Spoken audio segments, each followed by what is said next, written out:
For a very long time now, ever since I was a child, I've been fascinated, to put it mildly, with the world of the medieval Roman Empire, or simply the Byzantine Empire. And one might get pedantic about the use of that name, but I love it, so I don't care. I've always loved the history, concept, and ideology of the Byzantine Empire specifically, not as much as classical Rome, but surely as a close second. And I'm going to talk a little bit about this in that video.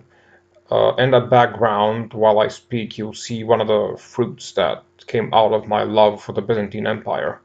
And it's my recent pencil drawing of the Empress Theodora, wife of Justinian the Great. What you'll see is a time lapse of the gradual construction of the drawing, and I don't know why I always feel a little regret when finishing a drawing, because too often I realize I like them more in an unfinished state, like frozen in time and forever, young and growing. If you're interested in seeing more of my historical art, all associated with antiquity, medieval times, and the Renaissance, and even a bit of modern history, you can come visit me on Instagram at Holy History or Holy Retardation, and you can also check out my works on DeviantArt under Christian Tsvetanov. So, half of my life, if not even more, is dedicated to my love of art and history, particularly Rome and Byzantium. And by dedicated, I do really mean dedicated. Most of my time outside of work is spent reading, listening, drawing, painting, and even mere contemplating on Rome and Constantinople as historical entities and sheer personifications of the penultimate meaning of human civilization in world history. This is how big of an obsession it is for me. And people always look at me and ask the simple and understandable, I might say, question: why? Why the hell would I be so attracted and enamored with a world that was neither that pleasant to live in for the most part, nor particularly pleasant to read about, taking into account one's own definition of a pleasant read, of course, and also a world that died so long ago? I never really knew the answer to this question until recently. The answer is hidden in one universal secret that applies to all of humanity: love of contradictions. It's a pretty egocentric point of truth about us as a species, but it's real nonetheless. We love ourselves and we're obsessed with ourselves because we're full of contradictions, and we also fall in love with other things, not because they're perfect or anything, but because they're full of contradictions and we can relate to them. This situation applies to human relationships, family, friendship, and love. It also applies to existential questions like, for example, religion and Christianity and the Bible.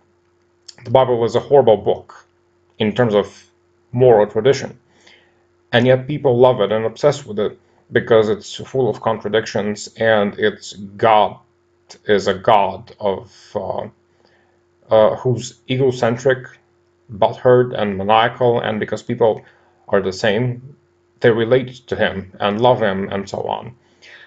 But before I turn this into an atheist rant, let me get back to the love of the Byzantine Empire.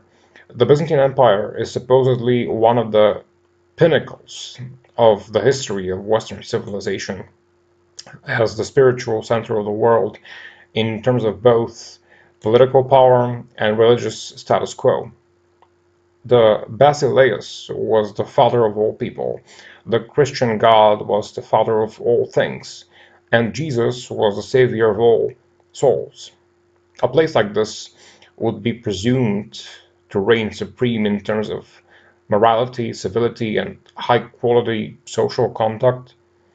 Well, it wasn't. In many various ways, the empire and the capital were something of a shithole to live in. And it's one of the biggest and most ridiculous contradictions in history of all times. And this is why I'm going to be in love with it until the day I die. And just think about these few comparisons, let's say. Visual arts. The Byzantine icon and mosaic art, and even its architecture, when you compare those to the arts and inventions of classical Rome and its amazingly realistic and perfect sculptures, Byzantine art looks like a total piece of shit. The icons look like they're painted by a fifth grader who got his hands on some watercolors. The mosaics look kind of primitive when you put them next to an ancient statue, and yet the very fact that they've been deprived of absolute physical perfection gives them this instant effect of making the viewer's mind abandon its attention to physical reality and turn to the world of the spiritual. The seeming outward simplicity of orthodox icons actually has an imposing effect on your perceptions of spirituality, and much more so than an ancient statue with perfectly shaped features and these epic skirts of the victory statues, for example, blowing in the wind. Yes, these are absolutely mesmerizing, but not in an inward psychological way. Let's even call it spiritual way for the sake of ease of expression. And this is why I, for example, as a total atheist, adore Orthodox icon art. And speaking of Orthodox religion, here's another amazing contradiction in the ideology of the Byzantine Empire. Those Christian priests teaching the people humbleness, and then them having their monumental architecture. Literally, be humble and loving while I preach at you from the Hagia Sophia.